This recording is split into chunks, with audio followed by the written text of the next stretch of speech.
ఈ కుర్రాడు జొమాటోలో రోజుకు 350 రూపాయలు కూలితో మార్కాపురం వెళ్ళిపోయి ఇదే పోలీసుకి దడిసి బతుకుతున్నాడండి. ఆ బతికేవాడిని మరి ఈయనకి ఎంతో ఇంట్రెస్ట్ వెళ్ళి అరెస్ట్ చేసి తీసుకొచ్చాడు. తర్వాత చెల్లెలు ఫోన్ చెల్లికి ఇవ్వటం జరిగింది. ఈయన్ని అరెస్ట్ చేసి ఇక ఆ రోజు నుంచి చిత్రహింసలు పెడుతున్నారు. 9వ తారీఖున, కిందటి నెల 9 అండి, మే 9వ తారీఖున తీసుకురావడం జరిగింది. అక్కడి నుంచి ఈయన హింసించి కొడుతుంటే తల్లి వెళ్ళి కొట్టమాకండి అయ్యా అంటే, ఇదిగో నీ ఫోను తీసుకో వెళ్ళిపో, మేము వాడిని ఈ విధంగా చేస్తున్నాం, ఫోటోకు దండేసుకోమని కూడా మాట్లాడిన మాట వాస్తవాలండి. ఇవన్నీ కూడా ఇప్పుడు వరకు అన్ని మీడియాలకి చెప్పానండి. తమ్ముడు నీకు చెప్పడం మాత్రం కాస్త లేట్ అయింది. దయచేసి అయ్యా ఇది తప్పయ్యా, ఇలా చెయ్యొద్దు, ఒకగానొక బిడ్డ అయ్యా అని చెప్పి నా చెల్లి వేడుకుంటే బూతులు తిట్టి పంపించేశారు. ఆ తర్వాత ఈ చెల్లి వచ్చి ఇంకో చెల్లి అయినటువంటి ముళ్ళపూడి కనకదుర్గ దగ్గరికి వెళ్ళి అడ్వకేట్ ఆవిడని అడిగితే ఆవిడ వెళ్ళి అయ్యా ఎందుకు ఇలా అన్నారంట, దండేసుకోమన్నారంట, చంపుతానన్నారంట, అంత అవసరం ఏముందండి, వారెంట్ రీకాలే కదండి, ఫ్రెష్ కేసులు ఏమి కదా, ఏం లేవు కదా, బెయిల్ పెట్టుకుంటాం, బయటికి తెచ్చుకుంటాం, వాయిదాలకు వచ్చే విధంగా చూస్తామని చెప్తే వారు చాలా హైకోర్టు లాయర్లను కూడా చూడకోకుండా 4 లాయర్లు వెళ్తే నిర్దాక్షిణ్యంగా చాలా వల్గర్ లాంగ్వేజ్ మాట్లాడాడు. అప్పుడు వీరికి కాస్త బాధేసి వచ్చి హ్యూమన్ రైట్స్ ద్వారా, బార్ కౌన్సిల్ ద్వారా ఆ కేసు ఒక హేబియస్ ఈ విషయం మీద అసలు అరెస్ట్ చేశాడా లేదా మార్కాపురంలో అని మార్కాపురం 9-10 మంది కమిటీ సభ్యులను తీసుకెళ్ళి మార్కాపురంలో ఎంక్వైరీ చేసుకుంటే అరెస్ట్ చేసినట్టు వచ్చిందండి.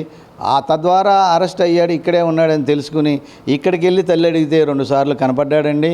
3వసారి కొడుతుంటే కొట్టమాకండి అయ్యా అని తల్లి వెళ్తే ఇక్కడ ఉన్నటువంటి అశోకు మరికొందరు కానిస్టేబుల్ కర్రలు అడ్డం పెట్టి వెళ్ళు ఇంటికి, నీ కొడుకుని చంపేస్తానన్నాడు, ఆయన చూసుకుంటాడు, మేము మాట్లాడకూడదు పో అని మాట్లాడారండి.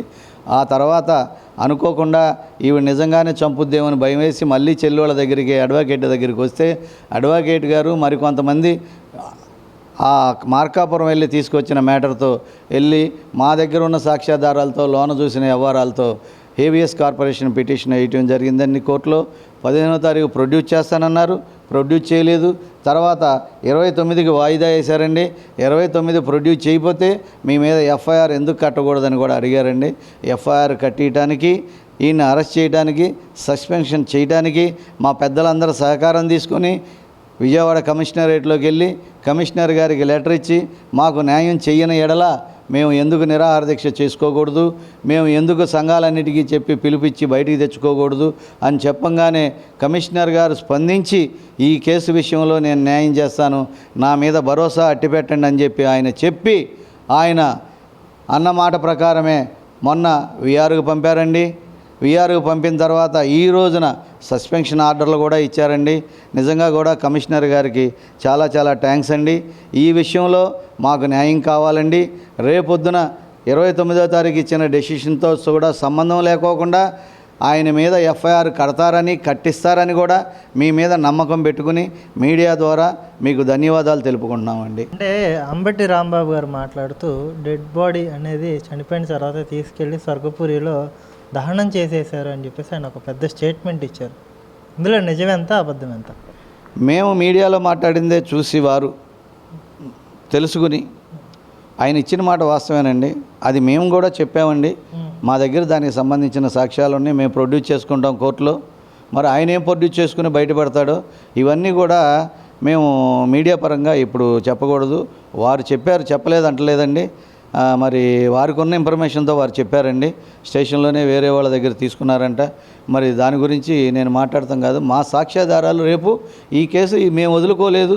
ఇది స్వల్ప విరామమే కానీ విరామం కూడా కాదండి. మేము we are waiting for the decision to the high court sir 29th. అంతేగాని ఇంకోటి కాదు. ఈ విషయంలో 100కి 100 పాళ్ళు వెనకడుగు ఇవ్వండి. కమిషనర్ గారి మీద గౌరవం ఉండి మేము ఈ రోజున ప్రెస్కి కానీ ఇంకోటి కానీ మాట్లాడుకోకుండా న్యాయపరంగా పోరాటం చేస్తాం. మా పిల్లోడికి న్యాయం చేస్తానన్నారు, ఏం చేస్తారో మేము వెయిట్ చేయదలుచుకున్నాం. అంటే ఈ కేసులో ప్రధానంగా అమ్మిశెట్టి వాసుని కూడా ఇన్వాల్వ్ చేస్తూ మీతో అతను మంతనాలు చేయడానికి, సిఏ తరపున మంతనాలు చేయడానికి వచ్చాడు, ఇంత ఆఫర్ చేశారనే వార్తలు కూడా పొద్దున మీ తమ్ముడు బహిరంగ స్టేట్మెంట్ ద్వారా చేశాడు. ఎంత ఆఫర్ చేశారు, అసలు ఇందులో అమ్మిశెట్టి పాత్ర ఉందా లేదా అంటే ఏం చెప్తారు? ఉందా లేదా అంటే ఏం చెప్పేది అనేది ఆ వాసు తమ్ముడికి తెలుసు. మేము ఏ బాధల్లో ఉన్నామో తెలిసి కూడా చచ్చిపోయి 10 నిమిషాలు ఆగముందే పోలీసు వాళ్ళని ఎమ్మడబెట్టుకొచ్చి ఇంటికి వచ్చి మమ్మల్ని అడిగితే మేము డబ్బుల వాళ్ళమో కాదో కూడా వీళ్ళందరికీ తెలుసు. డబ్బుల వాళ్ళమైతే ఇంత ఇదిగా ఇవాళ ఈ కేసుని ఇంత ఇదిగా ఫోకస్ చెయ్యం. ఇప్పుడు కూడా చెప్తున్నామండి, మాకు డబ్బు కాదు కావాల్సింది. ఇప్పటికైనా మా పిల్లోడు బాడీ ఇస్తే వీఆర్ రెడీ, కేసు ఎక్విట్ తీసేసుకోండి. ఇంత బాడీ ఇచ్చిన బూడిది ఇచ్చినా మేము చెప్పాం మీకు దినం చేసుకుంటాం, చంపిన డేట్ చెప్పినా దినం చేసుకుంటాం, మాకు కేసులు కాదు. కానీ మా వ్యక్తిత్వం తెలిసి కూడా, మా ముళ్ళపూడి వాళ్ళు ఏంటని తెలిసి కూడా మా దగ్గరికి వచ్చి ఆ విధంగా మా వాళ్ళే మాట్లాడితే ఆ తల్లి ఏడుస్తుంటే ఆ తల్లి ఏడుపు చూడలేక మేము ఏం మాట్లాడాలండి? ఒక్కసారి ఆలోచించండి. అదే మీరు స్పందించి నా తమ్ముడుగా నా అన్న కోసం వచ్చి నువ్వు ధర్నా చేసినట్టయితే, లేదు అరెస్ట్ చేసి కొట్టేటప్పుడు పిల్లోని ఇడిపించుకొచ్చినా ఎంత ఆనందపడతామండి. మా ఆవేదనతో మేము మా తమ్ముడైనటువంటి అమ్మిశెట్టిని ఒక మాట అనకూడదా? చెప్పండి ఒక్కసారి. మా ఆవేదనని ఎవరు తీరుస్తారండి? అతని మీద ఏమన్నా మాకు స్పెషల్ గ్లడ్జ్ ఉందా? వాళ్ళనేంటండి నిన్నటి వరకు ఈ విషయంలో స్పందించలేదు, ఒక్క నాయకుడు రాలేదని అన్ని పార్టీ నాయకులను కూడా రండయ్యా స్పందించండి అయ్యా ఇలా మర్డర్ల మీద స్పందించి లాకప్ డెత్ల మీద స్పందించే రంగా గారు 38 సంవత్సరాలు ప్రజల గుండెల్లో ఉన్నారు, మీరెందుకు రావట్లేదా అయ్యా అని చెప్పి కూడా అందరినీ క్వశ్చనించాను. అందరూ వచ్చారు, ఒక్కోళ్ళు పలకరించారు, ఓదారుస్తున్నారు. ఇంకా రేపు కూడా వచ్చి ఓదారుస్తానికి సిద్ధంగా ఉన్నారు. అయ్యా ఈలోపు ఈ విధంగా కమిషనర్ గారు పిలిచి మీకు ఇదిగో మిమ్మల్ని ఈ విధంగా నేను చేయగలుగుతున్నా, మీరు చెప్పిన విధంగా మేము ఒకటే చెప్పామండి, విఆర్కి పంపాలి, లేజీగా కూర్చోబెడితేనే కుదురుద్ది, తర్వాత ఆయన మీద యాక్షన్ తీసుకుని సస్పెండ్ చేయాలి అని సస్పెండ్ చేశారండి. రేపు ఆయన మీద ఎఫ్ఐఆర్ కట్టాలన్నామండి. ఆ ఎఫ్ఐఆర్ కట్టే వరకు కూడా మేము నిద్రపోమండి.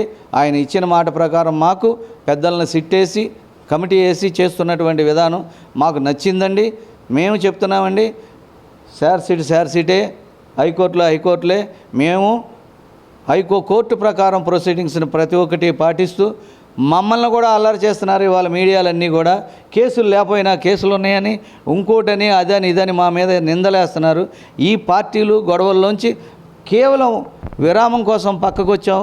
ఈ తీసుకున్న నిర్ణయాన్ని కట్టుబడి వాళ్ళు చెప్పిన మాట నిలబడ్డారని స్వల్ప ఆనందంతో ఉన్నామండి.